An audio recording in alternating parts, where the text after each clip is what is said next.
Okay. Were you in attendance at Ricky Harris's funeral? And if so, do you have any insight as to what happened that caused controversy at his And funeral? that's funny. That's funny you said. I almost forgot about that. Man, let me tell you. When I that day at the funeral, I had just got up and we was in there. Everybody was in church. Snoop had came in, and his wife and all, and they sat down. And before the service was started, I said, "Let me go outside and check what's going on outside." So when I go outside, I see females running out the church. It was like slow motion at first. You know what I'm saying? Females running out of the church like they fighting. And I'm like, so I take off running. As everybody's running out the church, I'm running into the church to see what's happening. And then they see the little dude, I guess that swung on Snoop, they were shuffling him out the church. So I'm trying to see who he is. And then when I see who he is, I don't know who he is. You know what I'm saying? So I'm trying to get to him.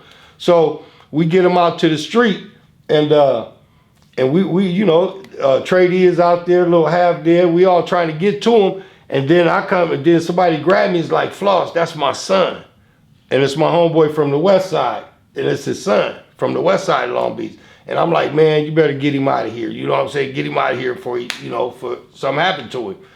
And so the controversy goes when I think she was there with Scratcho, Sherry. What's the lady, Sherry Shepherd or whatever? Yeah. She goes on, she goes all hysterical on social media.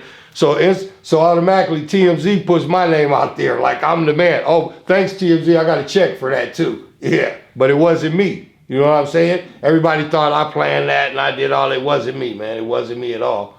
I didn't even see it happen. I had just walked. As soon as I walked out of the church, it might have looked like that, but it happened. You know what I'm saying? I heard it was some family, and so I still don't know what the real significance happened though. You know what I'm saying? But it wasn't me. Okay.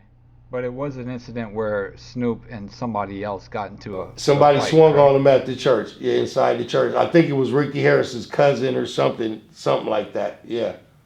Did you do you have any stories about the Death Row Club 662 in Las Vegas? Because Reggie had told me a story about some crazy melee fight that happened, and you were around or something. Yeah, Can you tell yeah. us about that? That was the first night the 662 opened. You know what I'm saying? Pac was in there, and it was. I think Mike Tyson had a fight that night, and the fight got canceled. So we all drive. We drive from Long Beach to Vegas. We're going to support. Snoop and Daz and Nate and all, and we're going to show support. So when we get there, we get to the back door. We see Snoop and him and Suge. They all go through the back door of the club. So we trying to go through the back door too with him. You know what I'm saying? So Buntry comes through. Shout out to rest in peace to Buntry. Buntry comes through the crowd and blocks the door. He got a big ass pistol on the side of him, about big as me. The pistol on the side of him. So we all arguing. Buntry like, hold up, everybody ain't coming. Y'all ain't coming up in here. And he keeps saying, blood, y'all ain't coming up in here. Y'all ain't come up here. So my big homie Charlie Moe. And now, mind you, everybody at the 662 was suited and booted. You had to be suited and booted to get up in there. My homeboy got on short pants, house shoes, and a fucked up ass Godfather.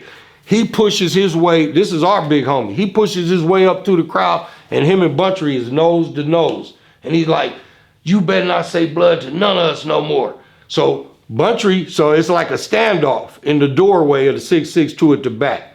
So at this time, we keep hearing but we hearing bottles being thrown. We keep hearing LVC, and we thinking it's some homies hollering LBC, but it's some dudes hollering LVC, throwing bottles, talking about get y'all ass out of Vegas. They hollering LVC. We thought they was hollering LBC.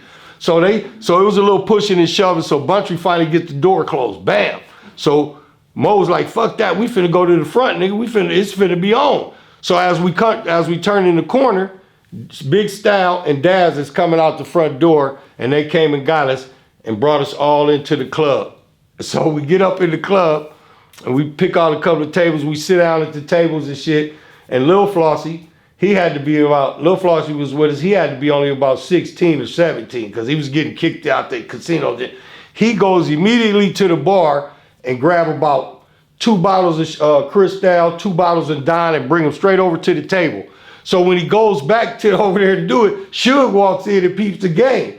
Suge goes off on the bartenders like, I don't give a fuck. All the drinks is free, right? But I guess the champagne you had to pay for. So by that time, little Flossy had already got 5 bottles. So our table, we over there popping bottles. Suge hiding them. I don't know what they did to the bartender. I'm telling little Flossy, you probably got him fucked off. You know what I'm saying? So that whole night, man, Suge, it was everybody was in there. They performed. Actually, that tape is on Two Gangster for TV, Death Row, Two Gangster for TV. Yeah, it's on that, I think. And Pac, that's when Pac first was home. He first performed. I think me and his mom was on the dance floor. Pac mom was on the dance floor. Corrupt performed. Dre performed. That whole night, man, it was live. So we partied, and Suge had Soul Food coming out all night long. I'm talking about all night long. We left the club about 4 or 5 in the morning, and God is my witness, the line was from still here from Texas. The sun was coming up. They was still trying to get up in the club, and we had tickets to get up in there. We was selling our tickets for like $200. They was still trying to get up in the 662. That was the first night.